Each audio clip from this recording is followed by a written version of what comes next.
So mga tol, kung matatandaan, nagtrending po sa internet na ipinag-shopping po ng mag-asawang Doktora Vicky Bello at Dr. Hayden ko si Emma Bacosa Pacquiao. Ibiniling nga po ito ng mga gamit nito sa pagbaboxing, katulad ng gloves, shade, short at damit at sapatos. Binigyan pa ng relo ni Hayden ko itong si Emma Bacosa Pacquiao. So marami nga po ang nag-react na mga netizen dyan at sinasabing buti pa daw si Vicky Bello. Pinag-shopping daw si Emma Bacosa Pacquiao at binilan pa ng mga bagong gamit sa pagbaboxing, habang si Manny Pacquiao hindi man lang daw mabilan si Emma Bacosa Pacquiao ng mga gamit nito. So nag-react nga po dyan ang isa sa kampo ni Manny Pacquiao at ibinunyag na may binigay din pala si Manny Pacquiao kay Emma Bacosa na hindi lang isinapubliko. Ayon sa isa sa malapit kay Manny Pacquiao at lalong-lalo na daw kay Jinky Pacquiao na si Bernard Cloma, nagbigay daw si Manny Pacquiao ng luxury watch dito kay Emma Bacosa Pacquiao. Ayon pa sa report mula sa pip.ph, sinabi ni Bernard Cloma na binigyan din daw ng apartment ni Manny Pacquiao itong si Emma Bacosa Pacquiao. Doon daw ito nakatira kapag nagtitraining.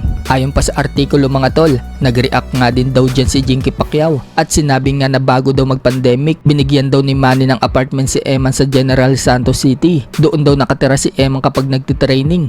Binibigyan pa nga daw ito ng allowance every week para sa kanyang training. Paglilinaw nga din po ni Jinky Pacquiao mga tol, okay naman daw sila ni Eman. Wala din daw problema sa kanya kung maging close daw si Eman sa mga anak niya. Okay lang daw yan sa kanya. At tama din naman daw ang mga sinasabi ni Eman. Sa kabilang banda naman mga tol, bumanat na naman po itong si Usyaki Poster kay Shakur Stevenson. Sinabi po kasi ni Poster kay Shakur, wala na daw itong choice kundi labanan daw siya o ibakante daw ni Shakur Stevenson ang WBC Lightweight World Title. Tinawag pang binabain ni Poster itong si Shakur. Sa mga hindi po kasi nakakaalam mga tol, bukod sa World Champion po itong si Poster sa WBC Super Featherweight, nasungkit din po ni Poster ang interim WBC Lightweight title nang talunin niya at dominahin itong si Stephen Fulton.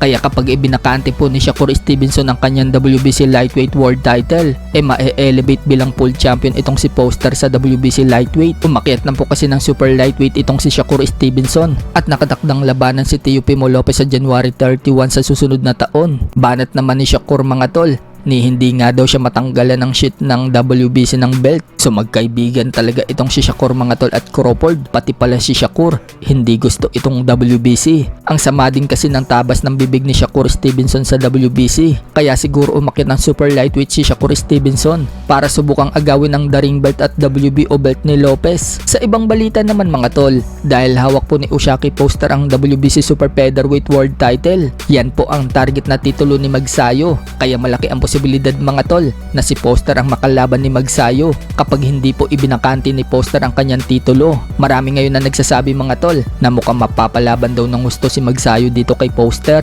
Magaling daw kasi itong si Poster mang outbox ng kalaban at magaling gumamit ng distansya. Pero para naman po sa mga solid fans ni Magsayo, kayang-kaya daw ni Magsayo itong si Poster. Basta pag insayuan lang daw na mabuti ni Magsayo itong si Poster, kayang-kaya daw yan in-knockout ni Magsayo.